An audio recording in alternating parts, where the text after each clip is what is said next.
In the fabled land of Northern California, nestled in the Valley of Sacramento, two friends begin a journey to enlighten the world about their experience living life as a Xennial. But what is a Xennial, you may ask? If you wish to know, then follow them on their adventures. Welcome to the Xennial Chronicles. This is James. This is Mike. And today we are doing our second part of the comedy movie directors. Today we are talking about Kevin Smith. Yeah. Last week we talked about Mel Brooks. That was a very, very good learning experience for me, actually. I really liked it. It was interesting. There are a few of his films now that I have to go and see or figure out a way to see because I had never seen him. Silent movie, if you remember. There was another one, something Chairs. I don't remember exactly. I'll find the list. Oh, later. yeah, that's right. That's the one that he directed, but he didn't write or something like that. It was the 12 Chairs. No, it was one of his directed movies. I just have never seen it. Yeah. But anyway, Sweet. stuff for me to do as the film guy, find out some more about movies. Yeah. But here we have Kevin Smith, who is, I think, much more important to the Gen X and the Xennial crowd than what maybe Mel Brooks was. Yeah. Especially when you consider when his first film came out.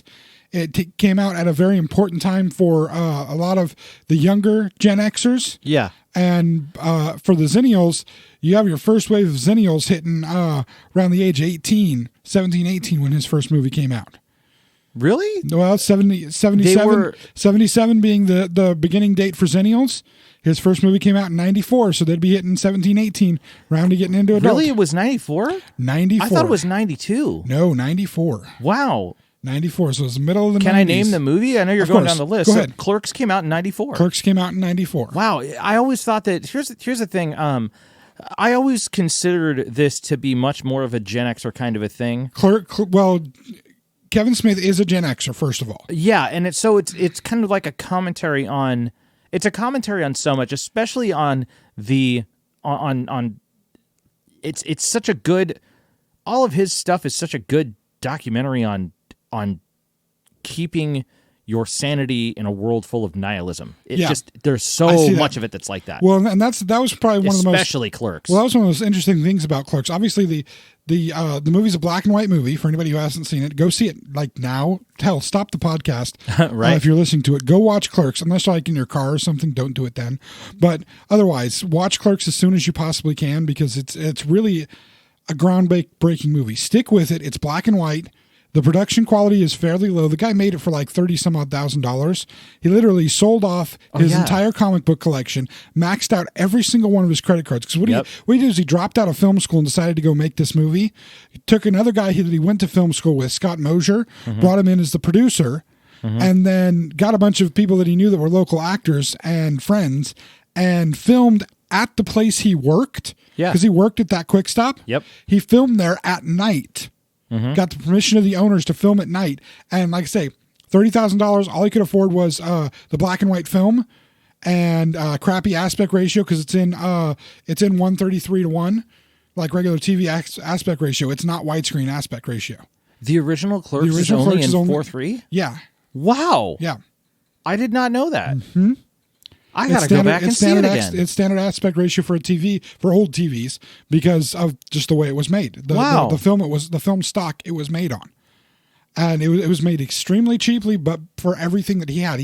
He basically poured everything that he had into making this movie, and probably one of the best gambles that a person has ever done, because his career, I mean, now he's known as being more of a kind of a celebrity commentator as much as he's known as being a film director.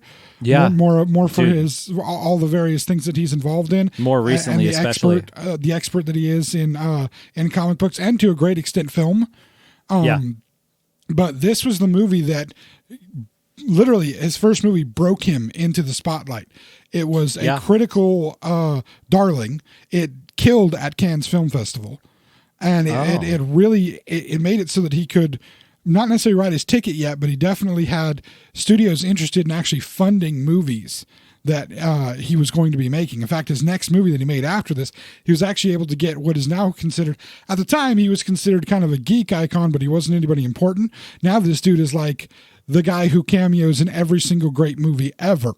Dude, seriously, he's in like all of them now. Well, you know what I'm talking about. Stan. Yeah. We'll get to that one, though. Yeah. But Clerks, I don't know if you've noticed before, the main character of Clerks is named what? Dante. And do you remember there being like title cards at different points throughout the movie? Yes, that's kind of like the title card device is something that I personally have used in homage to Clerks in some things. And the reason he was doing it was the writing of Clerks. He was actually patterning that somewhat on Dante's Inferno, the book, the old book, the freaking Roman. Oh, so they were book. chapter titles? Yes, this is chapter titles. That's fantastic. But what it's illustrating is Dante's Inferno is about Dante going to hell. And all of our, this is, ancient book that was written, been translated many times. Is that why he named the main character Dante? Yes. It's his own personal hell? Yes. It's his own personal journey through hell. You've never known this. This is brilliant. Fantastic. I'm so glad I didn't. I do information. not know a lot of these intricate secrets, and I have not seen so at some point back in the day when cable television was a thing, kids, Yes, cable every television. once in a while they would run these films with the commentary track that's normally exclusive to the DVDs. I had seen I them. did not know that. Yeah, I actually saw a couple of things. I've heard one or two little things about some of the little intricacy stuff about the scenes, about the fact that the lady who's going through all the milk jugs is Kevin's mom, I think. Yes, the milkmaid is Kevin's mom. She actually cameos again in the exact same role. She does at the end of the end of Clerks 2, right? Yeah, but anyways, to bookend the idea. To bookend the idea, yeah, exactly. But so there was a couple of things, and that was cool because that's a throwback to like anybody who had seen the commentary were diehard fans of this film series. They would notice that stuff, and I'm quite sure that there's Easter eggs all over the place in the entire New Jersey trilogy. It's called the Askewniverse. First of all, it's called the Askewniverse now. Askewniverse. Because I remember they called it the trilogy, and they kept it that name for like 5 movies. It's more or than something trilogy. Like It's called the Askewniverse because it's View Askew Pictures, so they call it the Askewniverse. Okay. The View Askewniverse. I love it. Okay. And actually, in the first half of our podcast, we are dealing with all of the View Askew movies, the Askewniverse movies, and then everything afterwards. There's one movie that's actually not an Askewniverse movie that was made between the last two Askewniverse movies. We're still going to touch on that one here. Okay, bear with me. We'll get to it. Well, I kind of like this the fact that you're kind of like you feed me the show. It's like I experienced the show for the first time. You know what I mean? So, and it's kind of like a live commentary on everybody else that's listening too. But yeah, that's the whole structure of that with the title cards in there, with the chapter cards. That this is Dante of the Clerks movie.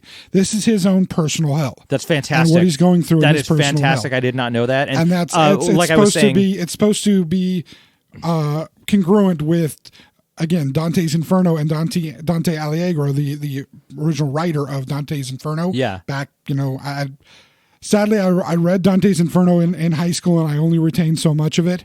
But did that mean that you were catching up on different things as they were going on? Actually, this is the funny part about this is our entire conception, like our modern conception, America's modern conception of what hell is like, actually comes from Dante's Inferno. It's not described in the Bible. Dante's Inferno is the only real description of what hell is. Interesting. And so the way we view hell is based on Dante's Inferno. Just a little piece of religious knowledge for y'all. Did not know that either. Now, that being said, before you go on, I was going to finish what I was going to say, what I was saying earlier. So here's the cool part about this, and this is where I'm having a lot of fun with it. Even though I know a couple of small Easter eggs, and I would be considered kind of a passing fan. Yeah. I love everything he does. I go and see the films when he makes them, or I get a hold of them and buy them as soon as I can get the opportunity to. Yeah. But I don't know the intricate details behind this, and this is where I'm having fun with it. So Well, that's the part that's exactly. That's the part that's going to make that little fact is like, dude, my freaking face is lit up right now. You can see it. I can honestly say I have not taken and watched Clerks while looking at a copy of Dante's Inferno and see what exact references he's trying to make. Yeah. But I just know that was the structure he was trying to build into this movie. That's fantastic. And Kevin Smith has a very heavy Catholic background. You knew that, right? Yes. Very heavy, which comes into play in a couple movies here. A few of them, the Catholic background really comes into play, and so he would have been very familiar with Dante's Inferno growing up from the Catholic background. But what really hit with Clerks, the thing that really made sense to people, and again, it was the Gen X crowd, is this kind of, like you say, this wasteland almost of working world where you just got a job clerking somewhere, being paid absolutely nothing, but being asked to do asinine things, work crazy hours, not be able to have any kind of real life. This was the start of still having to live with your parents because you couldn't get a job that supported you in any way. Yeah. And you had some people that were friends that went to college and they thought they were going to get ahead by going to college, but they may not have even got ahead. Nope. And this was the first movie that really gave that, this, and then you have the movie Slackers. There was another one that oh God, the guy who directed Jerry Maguire directed Reality Bites. All of these became like the Cameron Crowe. These became like the first movies in the 90s that were really from a Gen X voice. Yeah. And giving the Gen X experience. And Kevin Smith nailed that kind of poor, everyday, just modern living Gen X person who just had a crappy job that they hated, but they had to go to. And they just couldn't do anything but that job. And that's what Clerks kind of helped to encapsulate so easily. And what's nice about it is it's comedy because it's hilarious. Yeah. But at the same time, there's heavy, dramatic pieces in there. And now there was a different ending originally, right? Yes, I do remember what the original ending is. Are we going to give I'm gonna say this will be those something types of spoilers? No, this will be something that watch the movie with its theatrical ending, and then find the original ending and see and kind of understand why he made the choice to do something different. Good thing he did, but because of what happens after. But it's a movie that has a very interesting balance of that comedy and that pathos, which again enabled him to make his next script, a movie called Mallrats. Yes. Now, Mallrats does some interesting things. One, it introduces the great skateboarder Jason Lee as an actor. Yeah. Which is I knew he was a pro skateboarder at the time. He was a pro skater. And I'm glad for that because I was actually a big fan of My Name is Earl. I love that show. Yeah. Very funny show. Just seeing them and some of the guys that were in part of the that acted within the Askewniverse at some point. Yeah. So I love Ethan Suplee. Ethan Suplee is great. In very like funny. Everything. He's actually he's the only real humor in the movie American History X, which is not a funny movie at all. Oh, and it is some movie. Horrendously dark humor. It's dark humor, but it is hilarious humor. It is the jelly beans. Oh, the jelly beans. Just again, no. If we're not going down that rabbit hole, James. Be over 18 to watch American History X, please. Be over 18. Hell, just no. It's not the way to act, kids. Well, that's the if you actually follow the message of the story, it tells you that it's follow not the proper message. Absolutely. Yes. Hey, look, I've known more than one person that has misunderstood that. Those movie. people, those types of people are the people that misunderstand All in the Family. Yeah, okay. You know what I mean? Like that. I get that. I've known a few of those guys I went to high school with. I get that. But anyway, Mallrats gives us another interesting story. It was Shannon Doherty's foray into films didn't work so well for her. Was that her first film? I would say. I remember they were just like, "Ooh, Shannon Doherty from 90210, she's in here." I think it was one of her first major releases. It may have been after she'd been kicked off 90210 for being a pain in the butt, which she was. She actually was in the production of the movie. Oh yeah, yeah. She was not very easy to work with. No, a lot. I remembered Kevin said a couple of things about that. But it also. I forgot to mention in Clerks, Kevin Smith introduced two characters, Jay, played by Jason Mewes, and Silent Bob, played by Kevin Smith, the director. Played by him. As kind of the linchpins that tie all of these Askewniverse movies together. Yeah. And he gives those characters kind of the social commentary voices in the movies for the most part. Yeah. Mallrats, they have a little bit bigger role than they did actually have a much bigger role than they did in Clerks. Mm-hmm. But Mallrats is more an exploration of again, something that was a Gen X and then a Xennial thing and has fallen by the wayside. Mall culture. In fact, I don't know if that really is a big deal anymore. No, it isn't. And the newest season of Stranger Things, actually, the trailers for the new season, the season 3, it's all about being at the mall. Oh my goodness. Have you seen the trailers for it? No. Yeah, it's all in the mall and people going to the mall and working at the mall because the mall was a very 1980s thing. Well, 80s, and 90s. then went into the 90s. Interestingly enough, it was there a little bit in the aughts, but it kind of fizzled out by 2006. Malls have basically fallen apart for the most part. Yeah, there's a few, like we have a few here local that are still kind of there. Oh, they're Swiss cheese now. But interestingly enough, one of the grandfathers of the idea of having shopping malls, enclosed shopping malls. Yeah. Is the either father or grandfather of Eddie DeBartolo. Now, do you know that name? No. Many Californians will know that name. Eddie DeBartolo is the guy who bought the 49ers in the 1970s. Ew. He bought that with money that his family had made building malls all over America. Because that's their family. Their family was involved in the first development of what we know as the modern mall. So malls brought the 49er dynasty of the 1980s. Kind of interesting. I did not know just a little tidbit, being a 49er fan, that's a cool. passing 49er fan. Yeah. This is just a little fun tidbit that the beauty for 49er fans of the 1980s and that dynasty that we had during that time, that was all because of malls. Cool. But anyway, this again, the name of it, Mallrats, is in reference to people who just hang out at the mall for no reason. And again, this became something that was prevalent in the Gen X crowd. And I know as a Xennial with Gen X older brothers and Gen X people around me, I saw this hanging out at the malls, doing stuff at the mall. I did it as a teenager when I had the capability to do. It was the place to go to do anything. You wanted to get stuff, you go to the mall. You go Christmas shopping, for anybody, you go to the mall. Yeah. Now you go to your computer and get on Amazon and eBay and whatnot. But then you went to the mall. And that's, again, he's touching on the culture here. That one comes out in 1995, so it's a fairly quick turnaround for him to make Mallrats. Interestingly, there's an alternate beginning to Mallrats.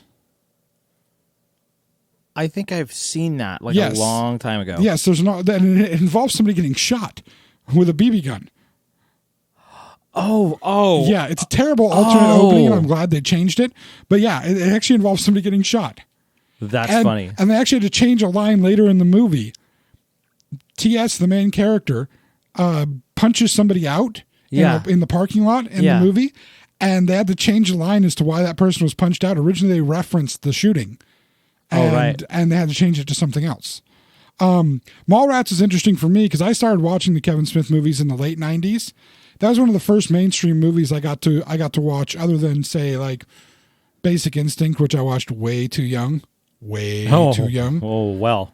Yeah. That's interesting, James. Mallrats was interesting for a very funny topless scene, an actually humorous topless scene. You remember that? Yes, I remember. Third nipple. Yeah. Not really, but a third nipple. Yeah.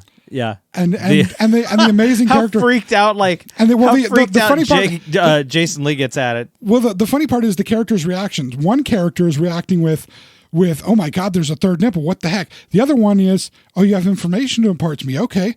I'm not paying attention to the fact that you're shirtless and have a third nipple. I'm interested in the information you're giving me. This is amazing. And it's just a fun juxtaposition of the two characters. Well, I just love the setup of the whole entire thing. It's because it's Brody brings TS to... These are the characters in the movie. Yeah. Brody played by Jason Lee and TS played by...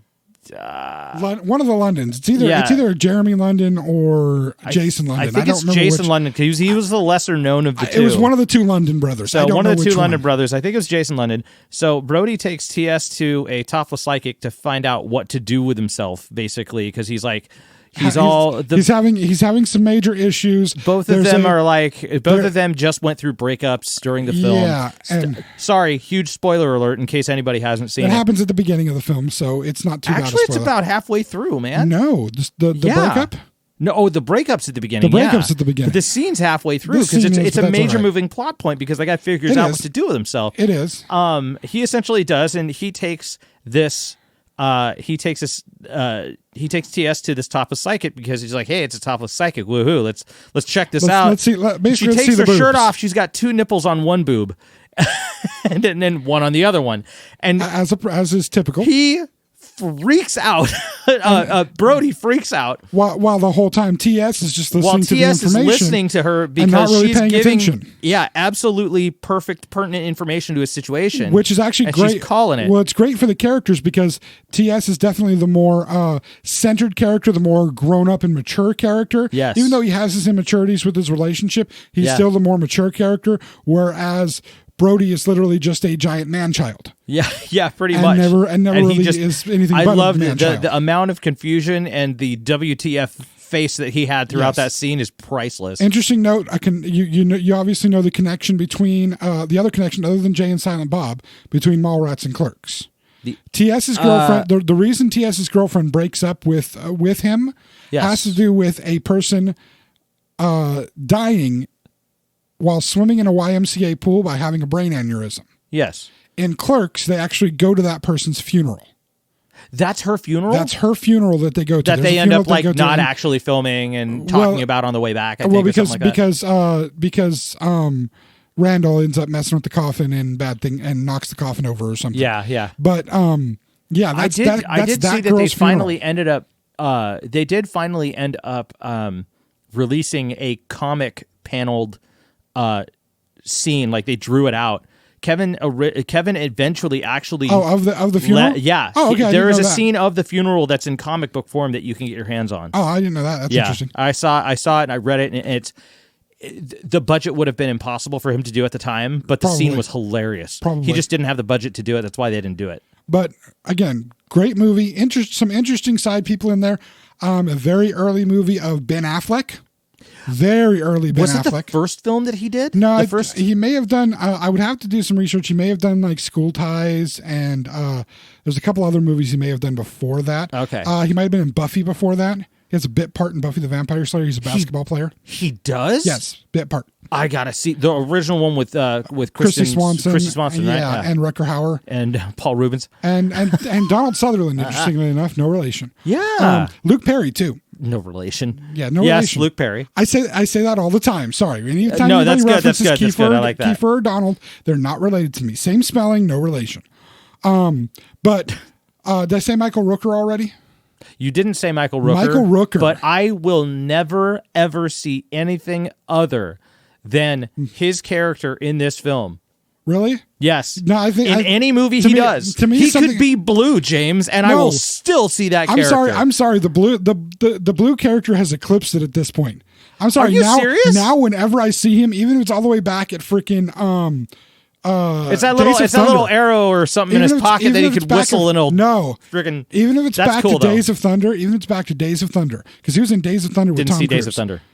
The racing movie? Never seen it. Interesting. That's where Tom Cruise met Nicole Kidman and started seeing Nicole Kidman. Oh, interesting. But even if it's back to that movie, which is one of his very, very early films, right. if I'm watching that now, all I can see is, I'm Mary Poppins, y'all. That's all I can see. Wait, have you seen Guardians 2?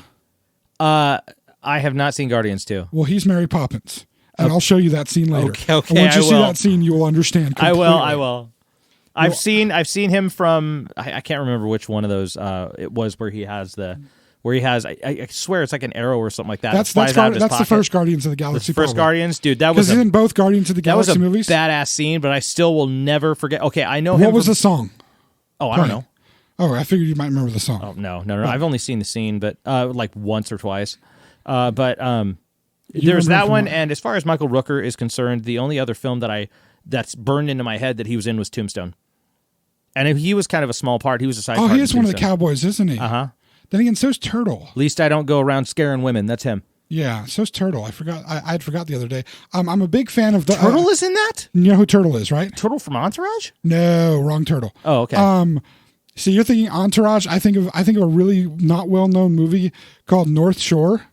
Oh, never It's seen about it. it's about a surfer in from an Arizona wave pool that goes to Hawaii and tries to get in the Pipeline Classic. Huh. And so it's got like oh god, I can't think. He's the guy that's the big surfer that first started doing the jet ski drag into big waves. Big wave surfer. I can't think of the dude's name, but he's like a hardcore big wave surfer. Super nice guy. He plays a total ass in the movie. Can't remember. But you've never seen North Shore. I'll find his name later. But it's one of my like favorite late 80s movies because it's fish out of water story type thing. Got some interesting actors in it. But he's the guy from you'd best know him from Point Break. Okay. He's one of Swayze's gang guys. Oh, cool. Got more of a thin face. Anyway, the character he plays in North Shore is Turtle. and Okay. his name is Turtle, and I always associated him with that character because it's the first time I saw him. Cool. But he's one of the cowboys in Tombstone. Okay. Anyway, We've been gushing over Mallrats. Mallrats. Yeah, keep going. Let's go on to the next film after that. The next film after he did Mallrats was a fairly decent success. Yeah. And we forgot to mention, sorry, let's real quick, Mr. Stan Lee had one of his first movie cameos in Mallrats as himself. Yeah. As himself. Interesting. Little spoiler for Captain Marvel. It's coming out on DVD next week, I think. Yeah. This week, next week, sometime soon. Within the next 10 days or something. I heard about this straight from Kevin. And it was great. Captain, He put it up. Marvel. I was like, that's great. Yeah, and Captain Marvel, which takes place in the 90s, the Stan Lee cameo is him actually reading the script from Mallrats, I think on a train, right? Yeah. Yeah, he's reading the script from Mallrats, which again he makes this appearance in, which is an awesome cameo to have him do. A nice nod to Kevin Smith, who's been a big supporter of comic book movies, mainly DC, not Marvel. He's directed a lot of episodes of Arrowverse stuff: Green Arrow, Flash, Supergirl. Oh. I keep track of Cool. the CW Arrowverse, so I know he's actually been in a few of them, and then Cool. he's directed them. He did have a bit part in the Ben Affleck Daredevil movie, but I think that's just because him and Ben Affleck were buddies for a while. Yeah. But anywho, Stan Lee and Mallrats as himself. Mm-hmm. Funny scene. All man-child Brody wants to talk to him about though is superhero sex. Yeah. Superhero genitalia specifically. Yeah. So, next movie he made, Kevin Smith has said this is his first sci-fi movie that he made. That is how he describes this film. Okay. Chasing Amy. He describes it as I sci-fi. think I understand why it's called sci-fi. You watch An Evening with Kevin Smith. This and one, he'll okay, so explain. this is probably the only of Kevin Smith's movies that has not aged well. It hasn't. Well, the thing is, it is definitely a film about the time. Yes. And it needs to be understood that it's a film about the time. It's dealing with, and it came out in 97, it's dealing with how people were, especially, again, Gen Xers, because he's speaking from a very Gen X voice, Yeah. of how Gen Xers were dealing with the more openness that was starting to come up at that time for LGBTQ people. Right. And it's definitely told from a heterosexual point of view, by far. Oh, very much so. But it has characters in it that identify one that identifies as a gay man who has to hide his identification as that so that he can sell his product. He sells Right. comic books. Yeah. He writes a comic book that's very it's very kind of pro Black Power comic book. Yeah. And he has to portray himself as a strong militant black man when in fact he's not. Yeah. That's not who he is at all in any way, shape, or His form. His presentation of himself is showing, basically, his presentation of himself is selling the product rather than. And it's the only way for him to sell that product and get people to be interested in it is to have this fake persona and hide himself. And I think that's That's actually very poignant. and I think that's part of the point of this is Kevin Smith. And funny enough, this was written about Kevin Smith dealing with his girlfriend at the time, who was Joy Lauren Adams at the time, having gone on vacation to a place he had never been to, and the feelings of jealousy that he had, and he expanded it into the bigger story, the jealousy that Ben Affleck's character, the lead role, feels over some of the things that happen, and the uncomfortableness with his love interest's past. And he turned something that was a small problem of his and put it on this broader scale. But I think it really is a commentary on what the status of acceptance was during the late 90s. Yeah. For any people who were trying to find their sexual identity. You know what's really funny is when you look at this concept in general, there's a lot of millennials that actually have this. They've got this card laid down right. There's a lot of millennials that actually get, at least of the ones that I've met, right? There's a lot of millennials that get the idea, and not just the idea, but it is a way of life now. It is reality. It's what it is. For a lot of millennials that I know of, You're speaking sexual of identity and gender identity and this status Thank you for some clarification. Yeah, identity in general. Yeah, specifically personal, sexual, gender identity, so on and so forth, is something that is universally accepted pretty much over the entirety of the millennial spectrum. When you really think about it, or at least in a vast majority. They seem to not have some of the inborn and taught. I don't want to say prejudice, but lack of desire to understand. Well, it's not that. It's that they know and accept it, and the reason why that's the case is because they understand the dangers from their older siblings. I think that may be a part of it. I think more of a part of it is that they are not being restrained by the previous conceived notions in the same way. Right, and the reason why is because that we were. Yeah, let me get to that point. And the reason why is because it's films like this that explored the mystery of it and also brought forward the concept of breaking down the stigma and the social structure that was sexual identity in that generation and the generation previous. You're looking at boomers, you're looking at Gen Xers. Gen Xers were probably one of the first generations to start to universally accept that this was the case without a severe fight. Yeah, especially in modern. That's what I mean. America. I mean, especially this is an American film. This is about the American identity. Yeah. In this this aspect. Now, and that's just it. Yeah, you're right. He's tapping into with this movie, this trying to come to grips with the changing world and the changing of acceptance of these identities instead of having to hide them away. Yeah. And I mean, the premise of the story, this one will give a little bit of premise away since we're talking so much. Ben Affleck's character kind of starts to fall for Joey Lauren Adams' character, even though he's been kind of warned to be careful with it because she identifies as being gay. Well, when he gets to actually talking and spending more time with her, it becomes more fluid than that, I guess would be a way to describe it. She ends up falling for him. And in fact, she even has a speech where she talks about cutting yourself off from one half of the population from finding somebody that you love didn't seem to make much sense to her. But then she realized that when she identified more as a lesbian, that still cut her off from the other half of the population that she could have had. Right. And it really is an exploration of are there lines? If there are, where are the lines? Where are the blurring of the lines? Do there need to be lines? And how these relationships were, especially at that time, more of a daunting thing because there were so many kind of taught rules about how any relationship interaction should happen, how people are supposed to behave, what people are supposed to feel, how their sexuality is supposed to be, and what's considered normal and abnormal. And this film, it's still in kind of an infantile way for modern times. Yeah. But for that time, it was groundbreaking in the way that it attempted to try to work through some of the struggles that were going on in people's minds of trying to figure out how to accept this new idea that was more about inclusiveness as opposed to the rigidity of the former ideas. Does that make sense? Yeah, I think so. I think it's one of the first films that explores it. Now, it does, the way that it ends up is a little different, but I think what's going on with the film is, and when I originally said this, I actually, I'm going to change my mind on it right here and now. Okay.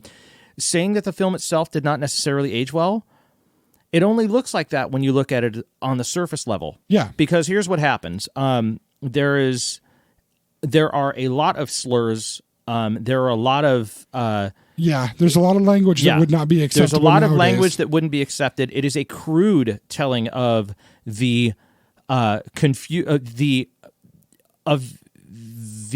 confusion of the young adult psyche, especially when it comes to the acceptance and understanding of the fluidity of gender identity as it can be. Gender identity, not so much gender identity, even though that's somewhat of a subject, but not really. In the film, it's more sexual identity, essentially. It's more sexual identity, but there's also an extra subplot, just to throw in real quick, of how men at that time, how grown adult men were able to express whatever affection they had for each other. And how if certain things happen in certain ways, the affection may be misconstrued as not being affection between you. It's like two heterosexual men could not express affection for each other because that would automatically at that time label them as gay. Right. And there's some of that going on between the two main characters, Ben Affleck's character and Jason Lee's character. They have a relationship with each other in that they live together. They cohabitate within each other's lives. They are important to each other. There is a love connection between them, but at that time, for two men to have any kind of a love connection, it was not considered appropriate for two heterosexual men to have something like that. That was considered to be a bad thing and was frowned upon in many ways. Slurs were used at those totally, type of things. Especially at that time. And there's some exploration of that too within the story. Yeah, well, there were before that too. The Mallrats was full of them too. But one of the biggest things about the film that I thought was very understandable yet complicated was the way that, and I am kind of spoiling it here for anybody that hasn't seen it, you honestly will not miss, you're not missing what I'm about to say. If you get to see it, you will still attach yourself to it. Okay. Things go down. The so-called relationship between Ben Affleck's character and Joy Lord-Adams' character, who is essentially originally identified as lesbian, turns out to be bisexual, and that relationship essentially falls apart, right? And then kind of the movie ends with everybody going their separate ways. I'm not going to say how it is done, because that in itself is another just bomb of a plot point that you don't realize. And I love the fact that the plot point is not spoken of with dialogue. It's literally just insinuated within a conversation between three people, and that is all. Actually, what's interesting about it is the plot. The funny part about it is, for a movie that's about sexuality, at least as far as the homosexuality aspects of so many things, the specific thing that is the kind of detonation, the ending of the relationship, is not really about homosexuality. No. Interestingly enough, it's a whole different thing. Well, it isn't. It is, but it isn't. There's certain parts of it that are a major bomb, but it's learning. It's about learning to consider all possibilities and realizing that some things are very, very dangerous. Yeah. Okay. I see that. Some things are very dangerous romantically, unless you are absolutely 100% in the complete clear. Yeah. But what I'm talking about specifically is this movie is the first example. It's one of the first examples. Funny enough, it happens to be a comedy. It's one of the first examples of understanding how different people are different. And to add on to it, like you said, everybody kind of goes their separate ways. Yes. For a comedy, to have none of the people end up together and everything work out okay, for everybody to go their own separate ways and do their own thing, is kind of unusual. True. It definitely does not have your standard Hollywood happy ending. No. I'm not saying that there aren't people that are happy to some extent with what they're doing in their lives. Yeah. But it's a bittersweet happiness for everybody involved. It kind of is. You realize that everybody is here's the thing. The kids are going to be all right. Like, that's what the end of the film is. I see. That's a really good description of it. Yeah. That's what it is. But at the same time, what I'm kind of getting at, and I'm having a hell of a time trying to get to it, I apologize, is that this is one of the first examples of learning to accept people, how they are different from you, and realizing that these people are not dangerous and these people are not unsafe and they're not going to damage anything. Everybody's going to go about life doing their own thing and not really cause a problem. Does that? But it does address the fears of those people. Yeah, it does. And the fears of those stigmas and everything. It's very important. And the move into acceptance eventually, the eventual move into acceptance. Yes. Which is good. Wow, we spent a lot of time on Chasing Amy. It's a good movie, though. Hey, man. Dude, that is a whole 7 stages of grief type of film, though. And then you jump from Chasing Amy to Kevin Smith's love letter to one of my Catholic favorite Church. films of all time. This happens to be the first Kevin Smith movie I got to see in the theater. Oh, cool. And that would be Dogma. Yes. I can say with certainty, especially for anybody who knows me, the only statue or icon of Jesus I will ever have is a Buddy Christ. Just because of where it comes from. Dogma is basically his. This is where again he kind of has a little bit of fun with his religious belief. I don't say it's necessarily from a Gen X point of view. It was the first of his movies to give us movies. Got a lot of movies. Movie The Golden Calf. Movie The Golden Calf. Beautiful. It also gives us Selma Hayek dancing again in a bikini, which is always nice. Always nice. She did it from Dusk Till Dawn first, right? Yes, Dusk Till Dawn first. Little less bikini in that one. Yeah. A little bit less. Yeah, a lot more teeth, too. Yes. A lot more teeth in that one. But fun movie. Great role for Chris Rock in the movie. Great. Actually, great role for Ben Affleck and Matt Damon. By the way, Kevin Smith, Ben Affleck, good friends if you haven't caught that yet. He kind of Well, they were for quite some time. Didn't they more recently fall out? Recently they did. There were some issues. Have they I don't know. Buried the hatchet on whatever the hell that was? I still don't know what it is. I don't know what it is. I have no idea. Kevin probably said something that made Ben angry. And then he cried about it. Because that's what he does in all of his movies. Oh. Ben Affleck cries in all of his movies. He didn't cry in Good Will Hunting. He left that to Matt Damon. True, Matty got to cry in that one. Yeah, it was, gotta let your friend do it one time. Dogma, though, was some of the interesting things about it is he does poke fun at the Catholic Church a lot. In Dogma, it's kind of when you hire George Carlin to play the cardinal in your semi-religious parody movie, that. You're really trying to get a little bit of a dig in. That's going to be real. It's a funny movie though.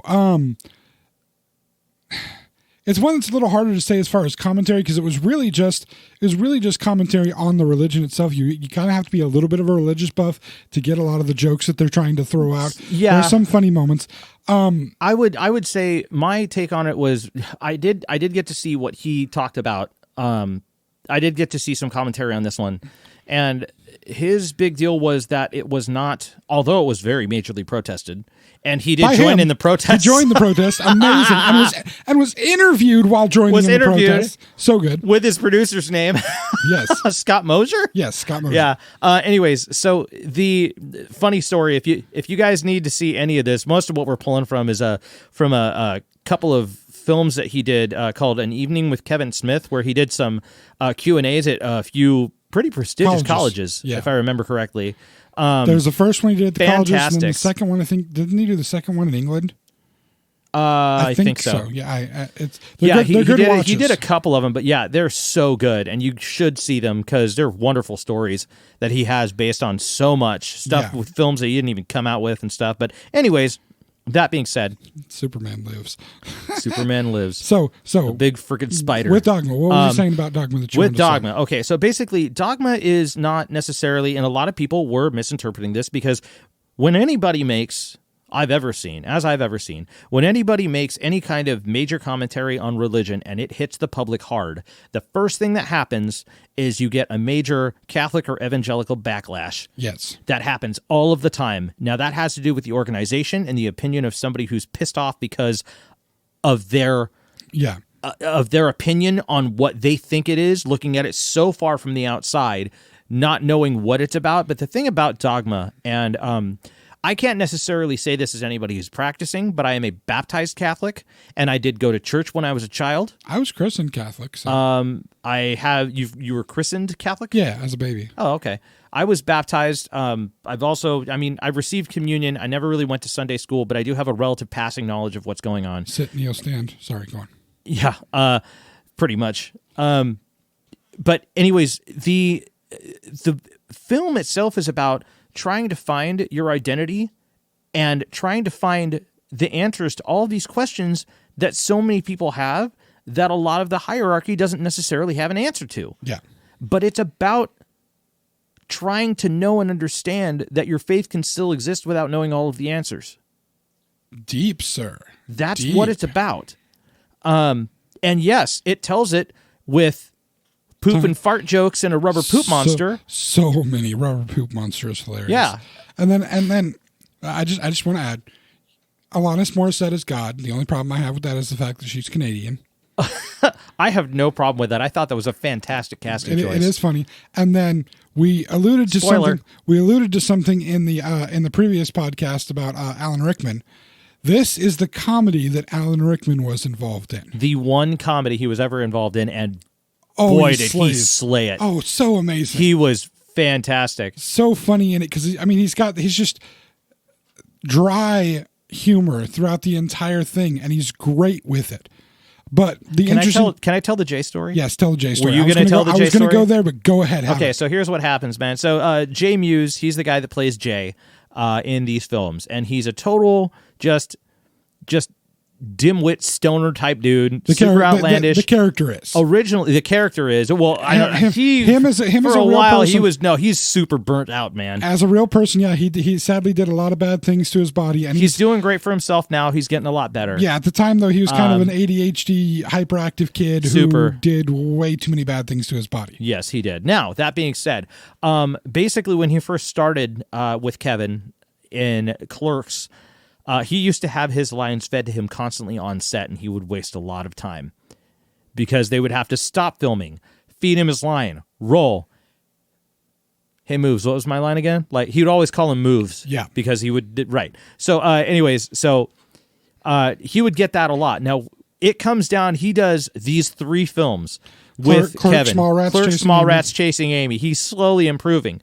He doesn't know what he's doing with himself, but basically, Kevin scares the pants off this guy. Because he's like, okay, this is like the first major film that we've really worked on. Chasing Amy was not this level. This is serious. We're bigger budget. We're working with the Weinsteins on this one.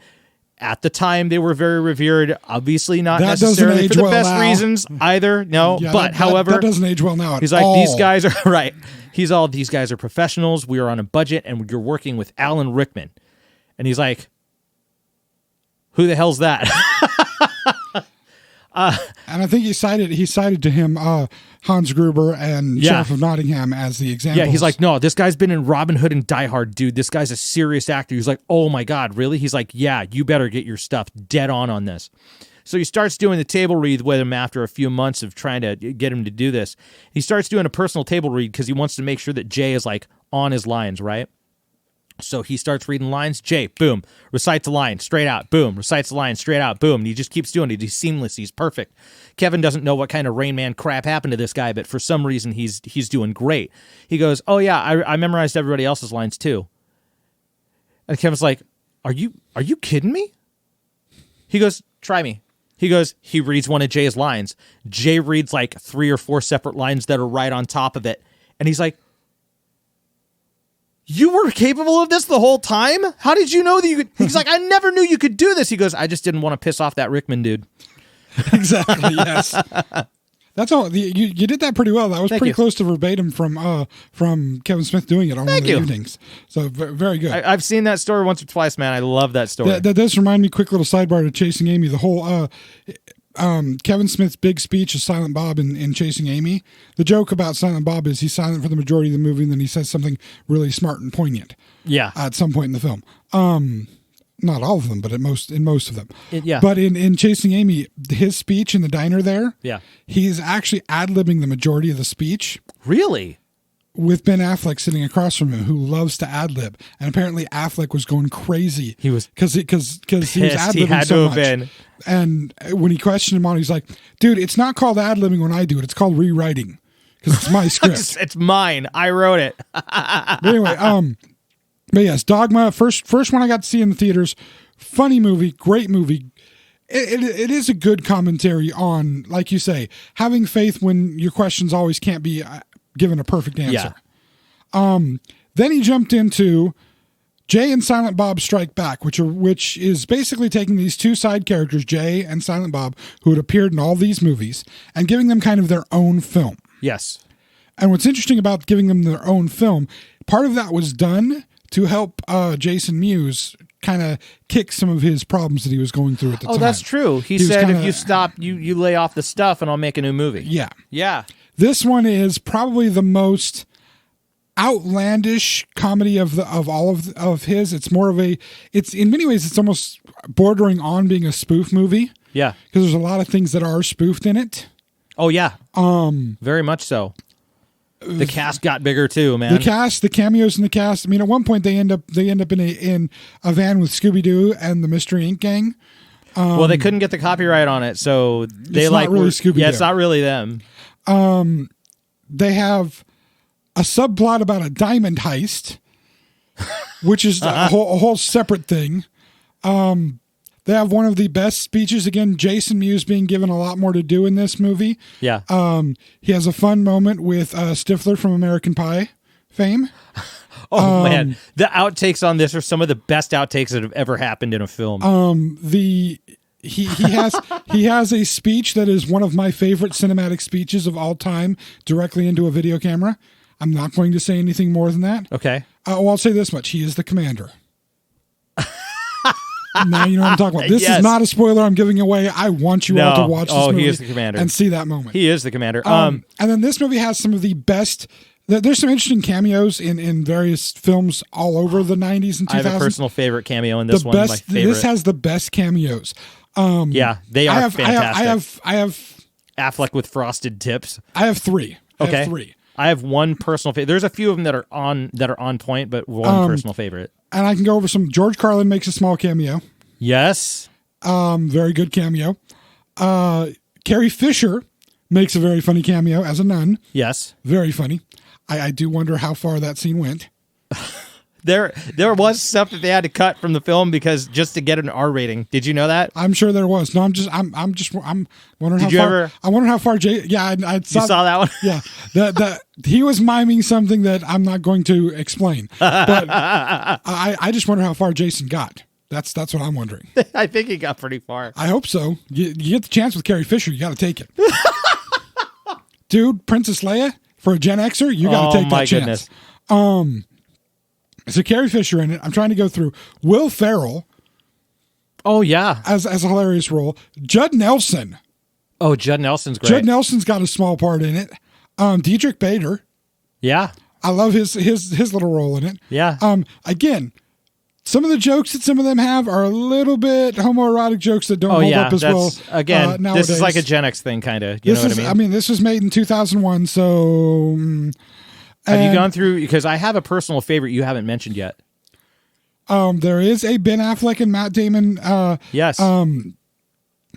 Cameo of themselves. Yes. Filming a faux second Goodwill Hunting. Yes. And a cameo of Gus Van Sant. Damn it! You mentioned it. I was going to say Gus Van Sant. That's my favorite That's cameo. hilarious. Damn it, Affleck! I said I'm busy. Can we get an action, Gus?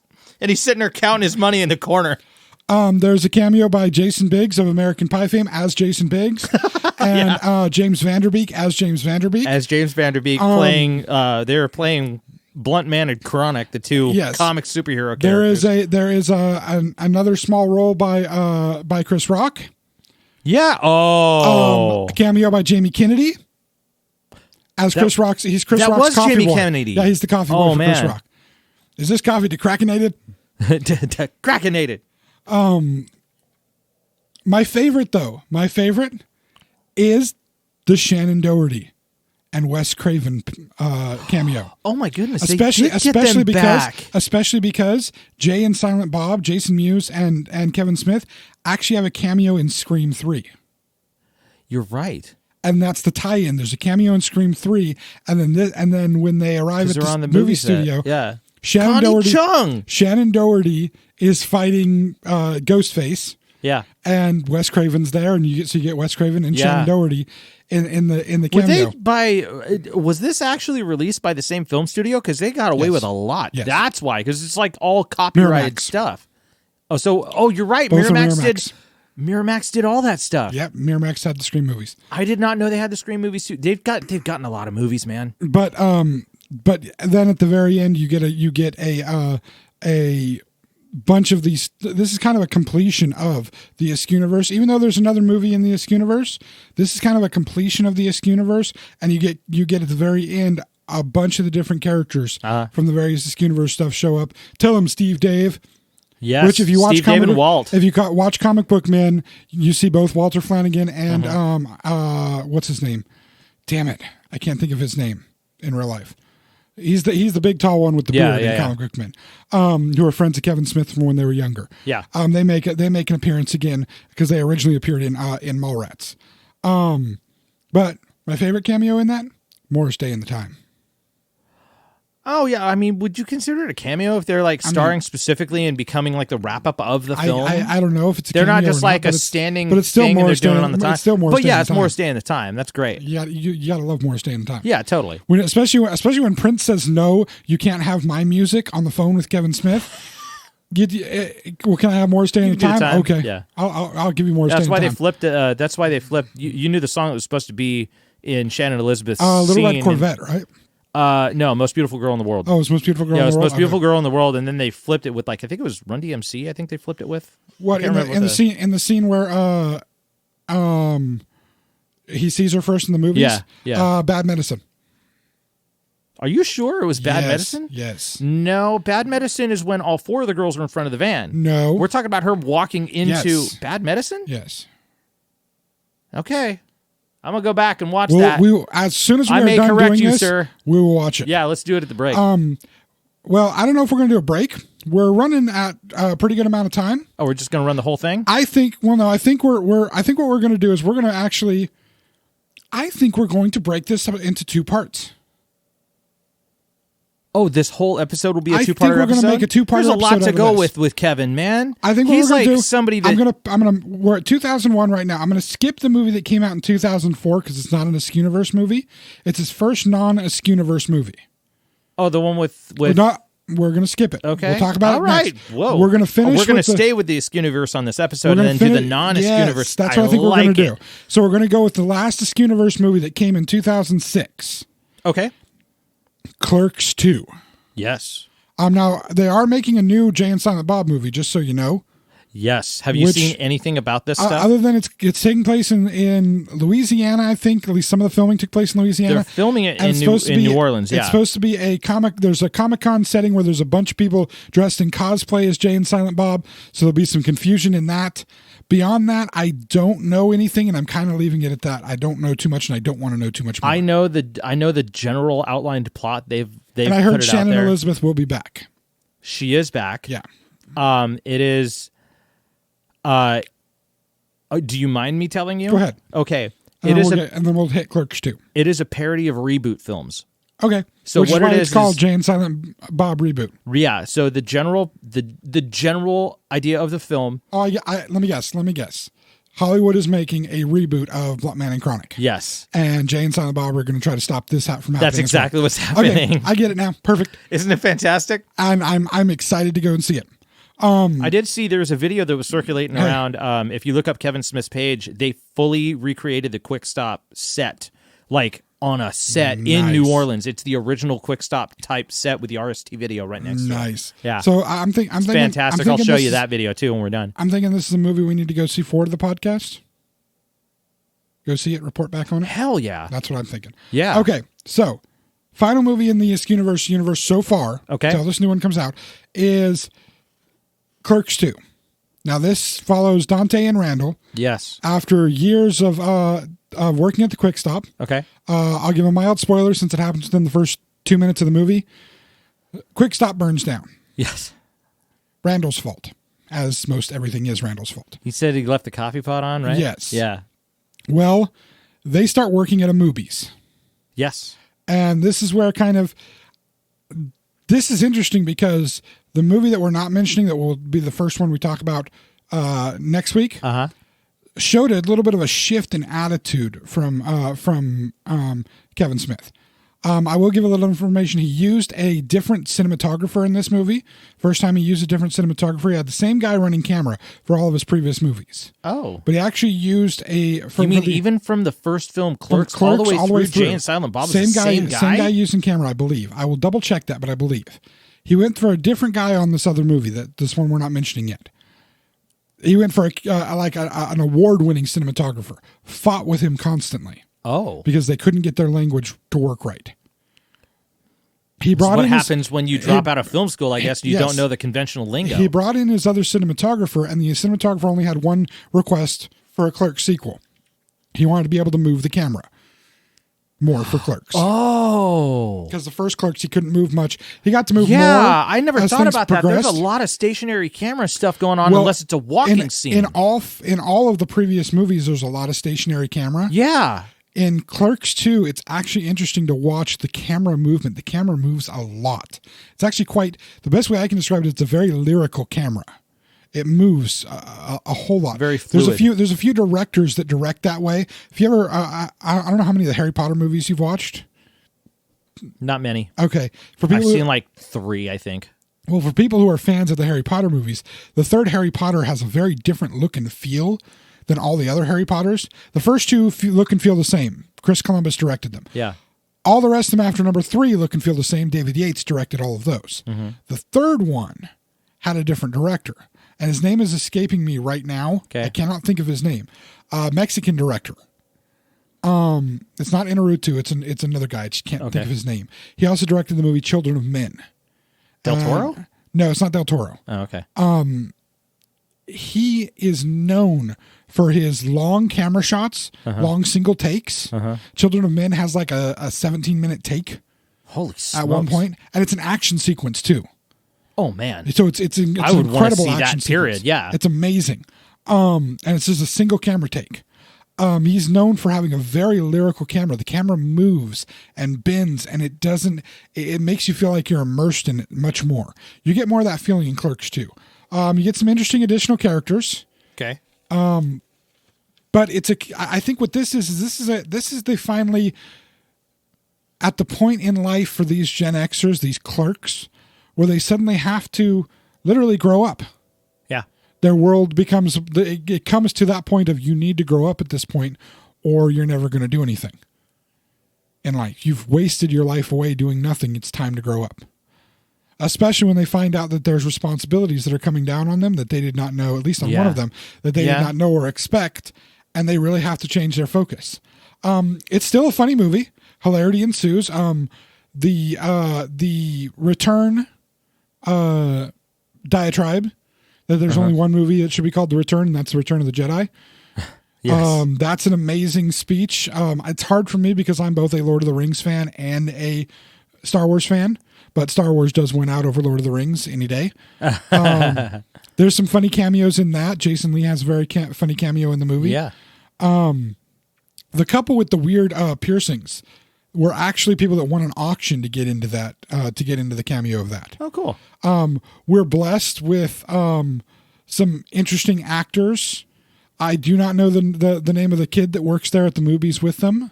I don't know the name of the actor. Is he a more accomplished actor? No. But we were able to see. So just he was good. I liked him. A fun young actor do some fun stuff. Yeah. Whole new meaning to terms like pillow pants. We get the beauty of Rosario Dawson, who is amazing in everything that she does. She's fantastic. I mean, I don't know what the central conflict that Dante was having was. No offense in any way, shape, or form to Jennifer Schwalbach, who was Kevin Smith's wife, who played Dante's first main love interest in the movie. If I'm choosing between Jennifer Schwalbach and Rosario Dawson, I can say that's a very simple choice. Right. I would not have to contemplate that in any way, shape, or form. But then again, he wasn't necessarily presented with the choice until as the movie wears on.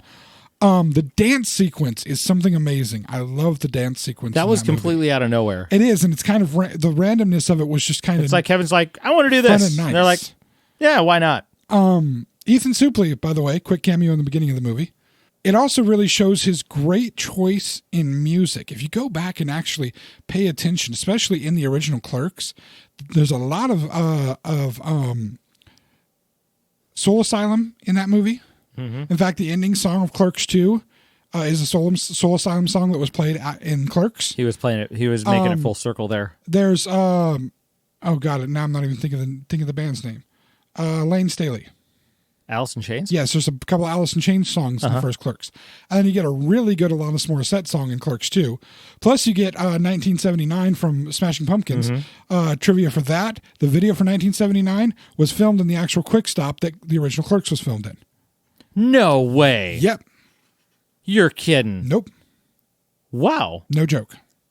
I thought the Pumpkins were from Seattle. They went all the way to Jersey? Apparently that's where it was filmed. Cool. There's I believe you corrected me last time, isn't it King Diamond? King Diamond. that is being played, which, I mean, props for King Diamond being in a major motion picture release. But this is what's nice about this is this does give the full circle, and more importantly, the problem that came up in Chasing Amy with two male friends, that he seems to have, all these movies seem to have a same general idea of trying to figure out how to express your affection for other people, how to interact with other people, how to deal with other people. And in Clerks, the characters of Dante and Randall are best friends that in some ways can't stand each other. Yeah. But like there's this connection between them, and you find them all these years later in Clerks 2, still working together, still doing everything together. And they finally are able to come to the realization of they are important in each other's lives. Yeah. They are so important in each other's lives that they don't want to be without each other. There is love between them, and it admittedly, they still have to say in a totally non-gay way, because they have to say it's still the 2000s, so they're still not completely comfortable with it. But the idea is at least broached that these two guys can have love for each other and can be so intertwined in their lives, yet they don't have to necessarily be romantically involved.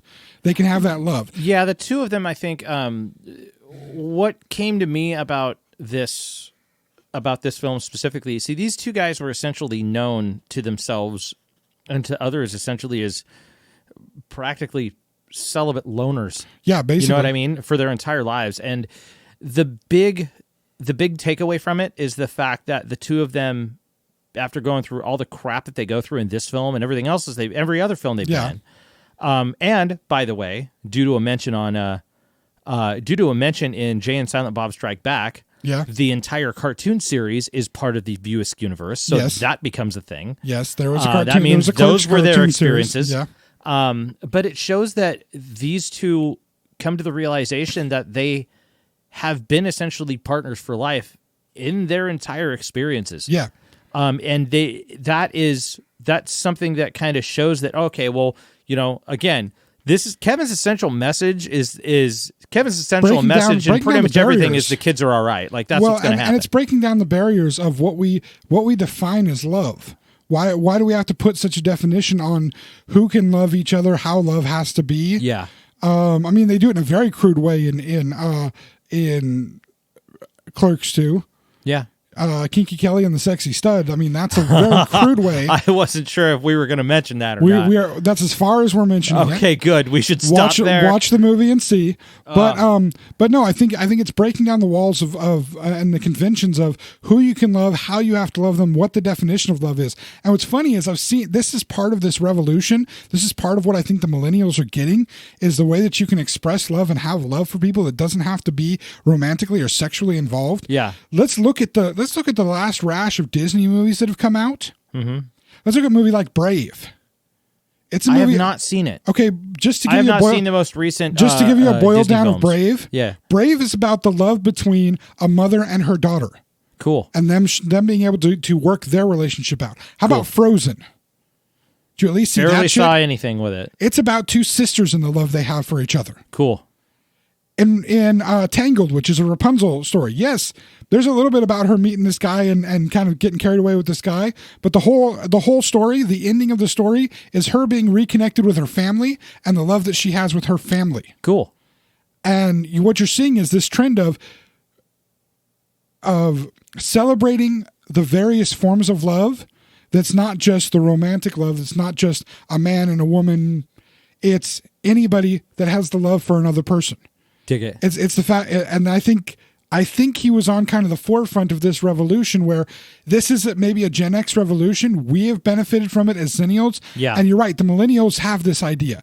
This makes sense to them. Well, yeah, what I was getting at is that with the idea of this, with Chasing Amy and all that kind of stuff, all of these ideas that this guy has put forward in these films, they were essentially concepts from the Gen X generation as they were trying to figure out what was wrong with the generation previous and their ideologies. What was wrong with the things we were being taught? What's with all these restrictions that were being put on us when we feel like the world is so much bigger than this box we're in? And again, this is not necessarily about just to put it out there, this is not about fighting or questioning authority or all that other BS. That's too simple a concept here. We're talking about the fact that all of these rules that have been put down don't make a lot of sense. So Gen Xers started asking the questions as to why they existed, and the Xennials were having the questions asked in front of them we were at watching the it. same time. Yeah, we were witnessing the thing happen as children. So as kids and as teenagers,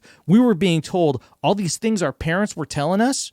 That's not necessarily how the world works, and we were exposed to that early enough to where we could actually start having that and accepting that as an idea as soon as we got out of high school. And starting the shift, and then what we see is and the then millennials eventually, are millennials were that learning shift. that as like 5-10-year-olds. It became part of who they were. Yeah, it was in their heads before they had even, some of them had even entered high school. And I think that's to see that he had his finger on the pulse in that way. Yeah. I mean, we talked about where Mel Brooks had his finger on the pulse.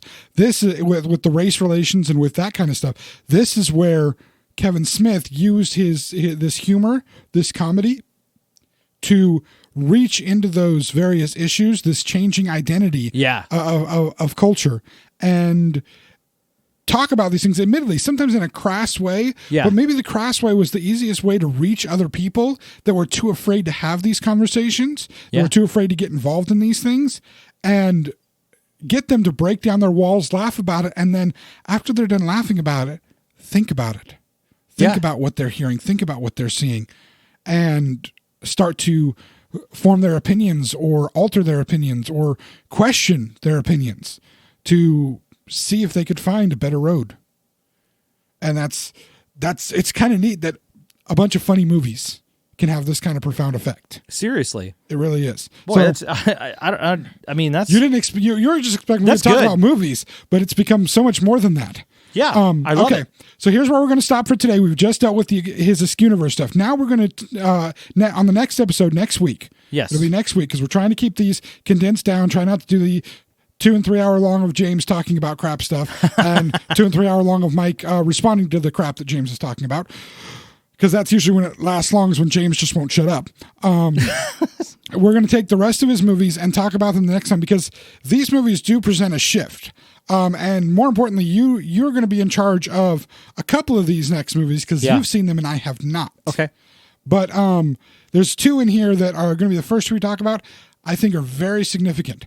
So of these movies, let's take these in 2 parts. Of these movies, which is your favorite movie so far? Of the Askewniverse movies, of the Jay and Silent Bob Universe movies, which one is your favorite? We'll break it into the 2 parts for our favorites. Boy, okay. I guess I got a couple of them that sit up at the top.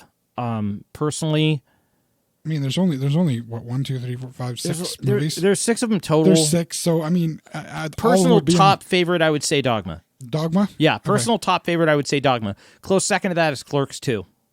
For me, it's Clerks 2, only because anytime there's a movie that can make me cry, it goes at the top of my list. And there are 2 moments in that movie where I'm crying. In fact, from the just to give you an idea, from the prison scene and the discussion in the prison scene, that's from a good that one. moment on.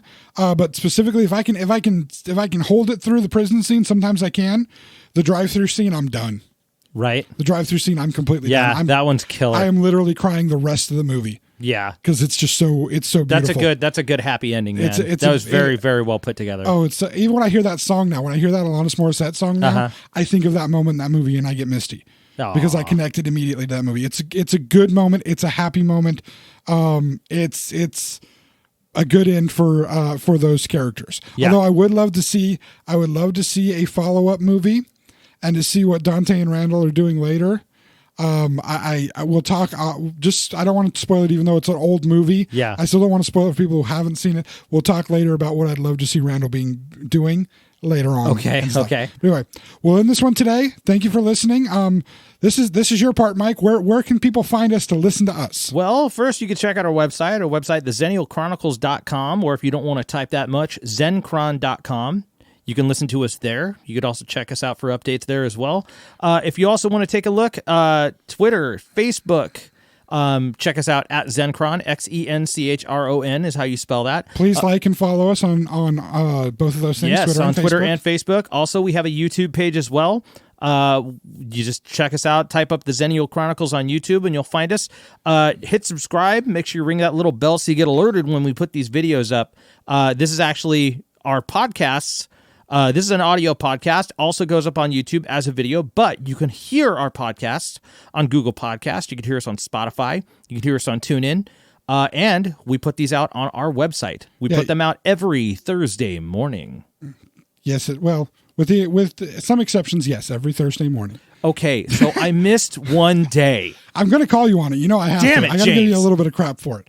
Well, people will notice and they'll say, really, every Thursday morning? Yep. And on our website, there are links to all of those things, I believe. Okay, I have to say this. My phone is... what is it? My phone, because my phone's on. Yeah. Sorry, reaching across the table here. My phone, because it's on, I tried to hit, I tried to say on Google, it asked me, or it basically alerted because it thought I said, okay, Google. And it's the quote up at the top. It just did it again. It just did it again? It just turned on again. Yeah. It does that. Ow. See, I'm stuck on my headphone I cable. turn that crap off because I don't want my machines attacking me like that. Skynet is watching, James. Yes, it is. It is. And I'm showing them lots of pictures of my bum. What? What do you do with your phone? You don't want to know. You want to touch it? No, I don't. But anyways, I was saying, if you go to the website, if you go to our website, you can, I believe there's links to all of the things that we are connected to, but specifically to the Facebook page, to YouTube, and to Twitter. Yes. There are links directly into there. And please feel free to comment on any of the things on Facebook. If you comment, we will comment back. We will be more than glad to have discussions with you about anything we've discussed in the podcast. Okay, should we, at the end of this, since we're at the end, should we talk about what we were talking about and make that a future podcast? Tell you what, we're going to set this as a kind of sneak preview. Or are we just going to throw it up on we're just going to say this. Okay. Next podcast, because we'll develop the idea over this next week. Next podcast, at the end of the podcast, we're going to have kind of a specific request for the people listening. It's for the next topic of the podcast. We're going to have you be kind of an audience participation part yeah, of this. Really please help us out. I really am trying to navigate a minefield by not saying any more so that we can we can come up with the exact way we're going to pitch this. Yeah, dig it. Because it's a little crazy. It was just a momentary flash of idea by me, which hey, means why not, man? Let's make it happen. I'm wondering how much time we could make with this. Yeah, and it either means that it's a genius idea, a stupid idea, or some middle ground between stupid and genius. It's just crazy. And I think it's that one. I think it's the middle ground. But so at the end of the next podcast, we will have a mission for all of you to have to do. So I think that's it for today. We told you where to find us. Thank you for listening, and we'll talk to you again next week. Have a good one. Thank you for tuning in, friends. The journey continues next week.